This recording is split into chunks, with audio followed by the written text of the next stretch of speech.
Hi friends, welcome back to my channel. അപ്പോൾ ഇന്ന് നമ്മൾ വന്നിരിക്കുന്നത് വീണ്ടും ഒരു പച്ച നേന്ത്രക്ക അല്ലെങ്കിൽ പച്ചക്ക വെച്ചിട്ട് ചെയ്യാൻ പറ്റുന്ന റെസിപ്പിയുമായിട്ടാണ്.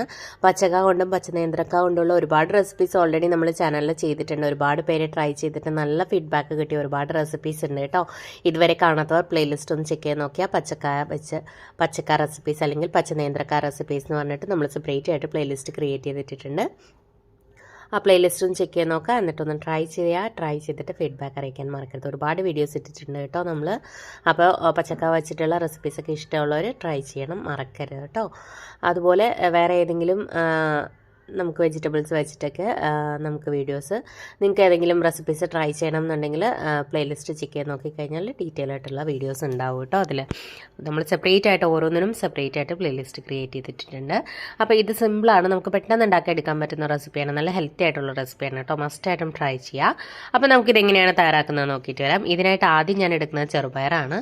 ഒരു 1.5 പിടിയോളം ചെറുപയർ നന്നായിട്ട് കഴുകി വൃത്തിയാക്കി നമുക്കൊരു കുക്കറിലേക്ക് ചേർത്ത് കൊടുക്കാം. ഒരുപാട് ചെറുപയർ ചേർക്കേണ്ട, ഒരു 1.25 പിടി അത്രയൊക്കെ മതിയാവും കേട്ടോ. എന്നിട്ട് ഇതൊന്ന് കഴുകി വൃത്തിയാക്കി വേവാൻ ആവശ്യത്തിലുള്ള വെള്ളം കൂടി ഒഴിച്ച്, ഉപ്പ് ഞാൻ ഇടുന്നില്ല, ജസ്റ്റ് ഒന്ന് അടച്ച് വെച്ചിട്ട് നമുക്കൊരു 2 വിസിൽ കേൾപ്പിച്ച് വേവിച്ചെടുക്കാം. അപ്പോൾ കുതിർത്തിട്ട് ചെയ്യുകയാണെന്നുണ്ടെങ്കിൽ ഇത്രയും വിസിൽ കേൾക്കേണ്ട ആവശ്യമൊന്നുമില്ല. 2 വിസിൽ കേട്ടാലും നന്നായിട്ട് വെന്തിട്ടുണ്ടാവില്ല. പിന്നെ ഒന്ന് ഞാൻ ഓപ്പൺ ചെയ്ത് വെച്ചിട്ട് ജസ്റ്റ് ഒരു അടപ്പ് വെച്ചിട്ട് വെറുതെ ഒന്ന് അടച്ച് വയ്ക്കും. അല്ലാതെ കുക്കറിൻ്റെ നമുക്ക് അടപ്പിട്ട് കൊടുക്കില്ല, വിസിൽ കേൾപ്പിക്കില്ല. അത് പിന്നീട് പറഞ്ഞുതരാം. അപ്പോൾ ഇതൊന്ന് അടച്ച് വെച്ച് നമുക്ക് വിസിൽ കേൾപ്പിച്ചെടുക്കാം, 2 വിസിൽ. അപ്പോൾ അതൊന്ന് ആയി വരുമ്പോഴേക്കും നമുക്കൊരു പാൻ വയ്ക്കാം. കുറച്ച് വെളിച്ചെണ്ണ ഒഴിച്ചു കൊടുക്കാം. വെളിച്ചെണ്ണ ചൂടാകുമ്പോഴേക്കും ഒരു അരമുറി സവോള, മീഡിയം ടൈപ്പ് സവോളയുടെ ഒരു അരമുറിയും കുറച്ച് ഉപ്പും കൂടി ഇട്ടിട്ട് നമുക്ക് ഈ സവോള ഒന്ന് വാട്ടിയെടുക്കാം. ഒരുപാടങ്ങ് വഴറ്റിയെടുക്കേണ്ട ആവശ്യമൊന്നുമില്ല, ജസ്റ്റ് ഒന്ന് സോഫ്റ്റായി കിട്ടിയാൽ മതി. ചെറിയ ഉള്ളി ഉണ്ടെങ്കിൽ ഒരു 10 ചെറിയ ഉള്ളി കനം കുറച്ച് നീളത്തിൽ അരിഞ്ഞെടുത്താലും മതി, അതാണ് കൂടുതൽ ടേസ്റ്റ്. അപ്പോൾ ഇതൊന്ന് വാടി തുടങ്ങുമ്പോൾ നമുക്കിതിനകത്തേക്ക് ഒരു പച്ച നേന്ത്രക്ക, അത്യാവശ്യം നല്ല വലിപ്പമുള്ള ഒരു കായാണ് എടുത്തിരിക്കുന്നത്. ചെറുതാണെങ്കിൽ ഒരു 1.5 2 എടുക്കുക കേട്ടോ. ഇത് നല്ല അത്യാവശ്യം വലിപ്പമുള്ളതാണ്, ഒരെണ്ണം മതിയാവും. നല്ല ചെറുതായിട്ട് അരിഞ്ഞെടുക്കുക. എന്നിട്ട് ഞാൻ കട്ട് ചെയ്ത് വെള്ളത്തിലിട്ട് വെച്ചിരുന്നതാണ്. വെള്ളത്തിൽ നിന്ന് ഊറ്റി ഇതിലേക്ക് ഇട്ട് കൊടുത്തതിന് ശേഷം 1 മിനിറ്റ് നമുക്കൊന്ന് വഴറ്റാം. ഇനി നമുക്ക് ഇതിനകത്തേക്ക് ഇത് വേവാൻ ആവശ്യത്തിനുള്ള വെള്ളം കൂടി ഒഴിച്ച്, കുറച്ച് വെള്ളം ഒഴിക്കാവൂ, ഒരുപാട് വെള്ളം ഒഴിക്കരുത്, കുഴഞ്ഞു പോവും. കുറച്ച് വെള്ളം ഒഴിച്ച് നമുക്കൊന്ന് ഇളക്കി കൊടുത്തിട്ട് ഒന്ന് അടച്ച് വെച്ച് നമുക്കിതൊന്ന് വേവിച്ചെടുക്കാം. ഈ സമയം കൊണ്ട് നമ്മുടെ പയർ വെന്തിട്ടുണ്ടാവും. അത് ഞാൻ 2 വിസിൽ കേൾപ്പിച്ചെടുക്കും. എന്നിട്ട് ജസ്റ്റ് പ്രഷറൊക്കെ പോയതിന് ശേഷം ഓപ്പൺ ചെയ്തിട്ട് ഇത്തിരി വെള്ളം വേണമെന്നുണ്ടെങ്കിൽ ഇത്തിരി വെള്ളം കൂടി ഒഴിച്ച് ഏതെങ്കിലും ഒരു അടപ്പ് വെച്ച് വെറുതെ ഒന്ന് അടച്ച് വയ്ക്കും. എന്നിട്ട് ഒരു മിനിറ്റ് ഇരുന്ന് കഴിഞ്ഞാൽ അത് പെർഫെക്റ്റ് ആയിട്ട് വെന്ത് കിട്ടും. അല്ലെങ്കിൽ അങ്ങ് കുഴഞ്ഞു പോകും 3 വിസിലൊക്കെ ആയിക്കഴിഞ്ഞാൽ. അപ്പോൾ നമ്മുടെ പച്ചക്ക വെന്ത് വരുന്ന ഒരു സ്റ്റേജിൽ, വെള്ളമൊക്കെ വറ്റി പച്ചക്ക ഒന്ന് വെന്ത് വരുന്ന ഒരു സ്റ്റേജിൽ നമ്മൾ വേവിച്ച് വെച്ചിരിക്കുന്ന നമ്മുടെ പയറും ഒരു നുള്ളു മഞ്ഞൾപ്പൊടിയും കൂടി ഇതിലേക്ക് ചേർത്ത് കൊടുത്തിട്ട് നന്നായിട്ട് ഇളക്കി കൊടുക്കുക. പയറിൽ കുറച്ച് വെള്ളമേ ഉള്ളൂ എന്നുണ്ടെങ്കിൽ ആ വെള്ളം കൂടി ഒഴിക്കുക. ഒരുപാട് വെള്ളമാണെങ്കിൽ ഒഴിച്ചു കൊടുക്കരുത് കേട്ടോ, കുറച്ച് ഒഴിച്ചു കൊടുത്താൽ മതി. ഇനി ഇത് രണ്ടും കൂടി പച്ചക്ക ബാക്കി വെന്ത് പയറും ഒക്കെ ആയിട്ട് ഒന്ന് ജോയിൻ ആയി വരട്ടെ. ഉപ്പ് കുറവാണെങ്കിൽ കുറച്ച് ഉപ്പ് കൂടി ചേർത്ത് കൊടുക്കണം, കാരണം നമ്മൾ പയറിൽ ഉപ്പ് ചേർത്തിട്ടുണ്ടായിരുന്നില്ല. ഇനി ഇത് ഒതുക്കി ഒന്ന് ഫ്ലെയിം നല്ല ലോയിൽ വെച്ചിട്ട് ഒന്ന് അടച്ച് വെച്ച് കൊടുക്കാം. ആവശ്യത്തിന് കറിവേപ്പിലയിട്ട് വെള്ളമൊക്കെ വറ്റി എല്ലാം ഒന്ന് ജോയിൻ ആയി വരുമ്പോഴേക്കും നമുക്ക് അരപ്പ് തയ്യാറാക്കി എടുക്കാം. ഒരു 2 പിടിയോളം തേങ്ങ എടുത്തിട്ടുണ്ട്, ഒരു 1/4 ടീസ്പൂണോളം മഞ്ഞൾപ്പൊടി, ഒരു 1/4 ടീസ്പൂൺ ചെറിയ ജീരകം, നല്ല ജീരകമാണ്. ഇനി ഇതിനകത്തേക്ക് എരിവിനനുസരിച്ച് പച്ചമുളക്, നമ്മളിതിൽ മുളക് പൊടി ചേർക്കുന്നില്ല, അതുകൊണ്ട് തന്നെ പച്ചമുളക് ചേർക്കുക. അത്യാവശ്യം എരിവുള്ള മുളകാണെങ്കിൽ ഒരു 2 ഒരെണ്ണമൊക്കെ ചേർത്താൽ മതി. എരിവിനനുസരിച്ച് ചേർക്കുക. എരിവ് കുറവാണെങ്കിൽ 3 ഒക്കെ ചേർക്കാം. ഇനി ഇതിലേക്ക് ഒരു 2 വെളുത്തുള്ളി കൂടി ഇട്ടിട്ടുണ്ട്.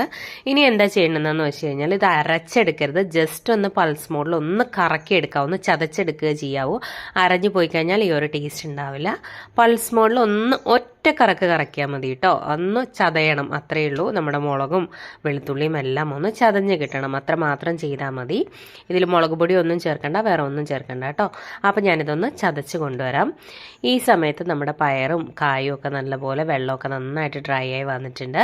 ഇനി നമ്മുടെ അരപ്പ് ഇതിൻ്റെ മുകളിലേക്ക് ഇട്ട് കൊടുത്തതിന് ശേഷം ജസ്റ്റ് ഒന്ന് നന്നായിട്ടൊന്ന് സ്പ്രെഡ് ചെയ്ത് കൊടുക്കുക. എന്നിട്ടൊരു പാത്രം വെച്ചിട്ട് ഒരു 1 മിനിറ്റ് ഒന്ന് അടച്ച് വയ്ക്കുക. 1 മിനിറ്റ് മതിയാവും, കാരണം ഒരു ആവി കയറാൻ വേണ്ടിയിട്ട് മാത്രമാണ്, ഒന്ന് ചൂടാവാൻ വേണ്ടിയിട്ട്. അരപ്പിൻ്റെ ആ ഒരു പച്ച സ്മെല്ലൊക്കെ, റോ സ്മെല്ലൊക്കെ ഒന്ന് മാറണം. മുളകിൻ്റെയും തേങ്ങയുടെയൊക്കെ ആ ഒരു റോ ടേസ്റ്റ് ഒന്ന് മാറി കിട്ടണം. ഒരു മിനിറ്റ് കഴിയുമ്പോൾ നമുക്ക് അടപ്പ് മാറ്റിയതിന് ശേഷം നന്നായിട്ടൊന്ന് ഇളക്കി യോജിപ്പിച്ച് കൊടുക്കാം. ചിലർക്കിത് നല്ല കുഴച്ച് ചെയ്യുന്നതായിരിക്കും ഇഷ്ടം. ഞാൻ ഒരുപാടങ്ങ് കുഴച്ചുണ്ടാക്കാറില്ല. അപ്പോൾ അതിനനുസരിച്ച് ചെയ്യുക. ഇത്രയും തന്നെ കുഴവ് വേണ്ടാന്നുള്ളവർ പയർ ഇത്രയും വേവിക്കണം എന്നില്ല, കുറച്ചുകൂടി വേവ് കുറച്ചെടുത്താലും മതി കേട്ടോ. പക്ഷേ ഈ ഒരു രീതിയിൽ ചെയ്യുമ്പോഴാണ് ഇതിന് കൂടുതൽ ടേസ്റ്റ്. നമ്മൾ തേങ്ങ ചേർത്ത് ചിക്കി എടുക്കുമ്പോൾ അത് സെപ്പറേറ്റ് ആയി കിട്ടും കേട്ടോ. എന്നിട്ട് നന്നായിട്ടൊന്ന് ഇളക്കി കൊടുത്ത് നല്ലപോലെ ഒന്ന് ഇളക്കി കൊടുക്കുക. നന്നായിട്ട് പയറിലും നമ്മുടെ കായലും ഒക്കെ നല്ലപോലെ എല്ലാം മിക്സായി വരണം. ഒന്ന് ഇളക്കി കൊടുത്തിട്ട് ഫ്ലെയിം കുറച്ച് വെച്ചിട്ട് ചെയ്യാം കേട്ടോ. ഒരുപാട് ഹൈ ഫ്ലെയിമിലിട്ട് ചെയ്യേണ്ട. കണ്ടോ, ഇത്രയേ ഉള്ളൂ. സിമ്പിളാണ്, നല്ല ടേസ്റ്റാണ് കേട്ടോ ഈ ഒരു രീതിയിൽ ചെയ്യുമ്പോൾ. ഇതിലേക്ക് കുറച്ച് കറിവേപ്പില കൂടി ഞാനൊന്ന് കട്ട് ചെയ്തിട്ട് കൊടുക്കുന്നുണ്ട്. ഇനി നമ്മളിതിനകത്തേക്ക് ഒരു ഇത്തിരി വെളിച്ചെണ്ണയും കടുകും വറ്റൽമുളകും കൂടി ഒന്ന് താളിച്ച് കൂടി ഇട്ട് കൊടുക്കുക കേട്ടോ. നല്ല ടേസ്റ്റാണ്. വെളിച്ചെണ്ണയിൽ തന്നെ ചെയ്യുക കേട്ടോ, അപ്പോഴാണ് കൂടുതൽ ടേസ്റ്റ്. നല്ലൊരു ഫ്ലേവറാണ്. നാടൻ റെസിപ്പീസൊക്കെ ചെയ്യുമ്പോൾ ഞാൻ എല്ലാ വീഡിയോസിലും പറയാറുണ്ട്, എപ്പോഴും നമ്മൾ വെളിച്ചെണ്ണയിൽ തന്നെ ചെയ്യണം കേട്ടോ. അപ്പോഴാണ് ശരിക്കും ആ ഒരു ഫ്ലേവർ അറിയുള്ളൂ. അല്ലാതെ എണ്ണകൾ നമ്മൾ യൂസ് ചെയ്ത് കഴിഞ്ഞാൽ ഇപ്പോൾ സൺഫ്ലവർ ഓയിലൊക്കെയാണ് നമ്മൾ യൂസ് ചെയ്യുന്നുണ്ടെങ്കിൽ ഈ ഒരു ഫ്ലേവർ കിട്ടില്ല. വെളിച്ചെണ്ണയിൽ ചെയ്യുമ്പോൾ ആ കറി ഉണ്ടാക്കുമ്പോൾ തന്നെ ഒരു പ്രത്യേക മണവും ഒരു പ്രത്യേക ടേസ്റ്റാണ്. നമുക്ക് സെപ്പറേറ്റ് ആയിട്ട് അറിയാമല്ലോ. ഞാൻ സെപ്പറേറ്റ് പറഞ്ഞു തരേണ്ട ആവശ്യമില്ല, നമുക്ക് എല്ലാവർക്കും അറിയുന്നതാണ്. വെളിച്ചെണ്ണയിൽ ചെയ്യുമ്പോൾ തന്നെ ഒരു നല്ല മണം വരും. അതുപോലെ തന്നെ ആ ഒരു കറി നമുക്ക് വായിലേക്ക് വെക്കുമ്പോൾ തന്നെ ആ വെളിച്ചെണ്ണയുടെ ആ ഒരു ഫ്ലേവർ ശരിക്കും നമുക്ക് അറിയാൻ പറ്റും.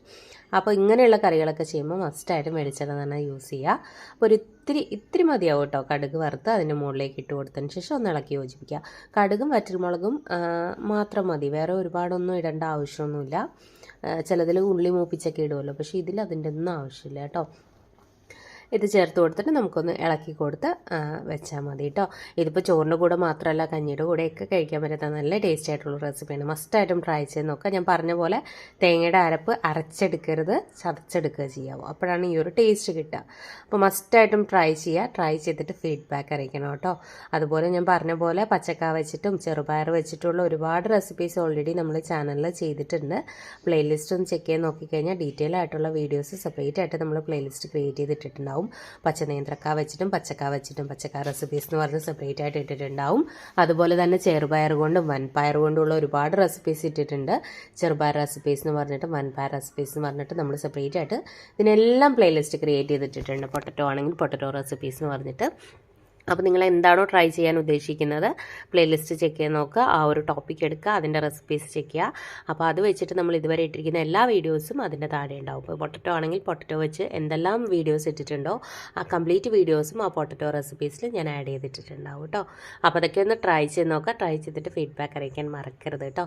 നിങ്ങളുടെ ഫീഡ്ബാക്ക് കാണുമ്പോഴാണ് മറ്റുള്ളവർക്കും ട്രൈ ചെയ്യാനൊരു ഇൻട്രസ്റ്റ് വരിക. അതുപോലെ ഇതുപോലെയുള്ള റെസിപ്പീസൊക്കെ ഇഷ്ടമാകുന്ന ഫ്രണ്ട്സിനും ഫാമിലിയിലും ഒക്കെ ഉള്ളവരുണ്ടെന്നുണ്ടെങ്കിൽ വീഡിയോസ് ഒന്ന് ഷെയർ ചെയ്ത് കൊടുക്കണേ, ചാനലൊന്ന് സപ്പോർട്ട് ചെയ്യാൻ പറയാം. അതുപോലെ ഇതുവരെ ചാനൽ സബ്സ്ക്രൈബ് ചെയ്യാതെ വീഡിയോ കാണുന്ന ആരെങ്കിലും ഉണ്ടെങ്കിൽ ചാനൽ ഇഷ്ടമായിട്ടുണ്ടെങ്കിൽ ഒന്ന് സബ്സ്ക്രൈബ് ചെയ്തേക്കണേ. സബ്സ്ക്രൈബ് ബട്ടൺ പ്രസ് ചെയ്യുമ്പോൾ അടുത്തൊരു ബെൽ ഐക്കൺ വരും. ബെൽ ബട്ടൺ പ്രസ് ചെയ്യുക. 3 ഓപ്ഷൻസ് കാണിക്കും. ആദ്യം കാണുന്ന ഓൾ തന്നെ പ്രസ് ചെയ്യുക. എന്നാലും ഞാൻ പുതിയ വീഡിയോസ് ഇടുമ്പോൾ നിങ്ങൾക്ക് നോട്ടിഫിക്കേഷൻ കിട്ടും. അപ്പോൾ പുതിയ റെസിപ്പിയുമായി വീണ്ടും കാണാം. Thank you friends. Thanks for watching.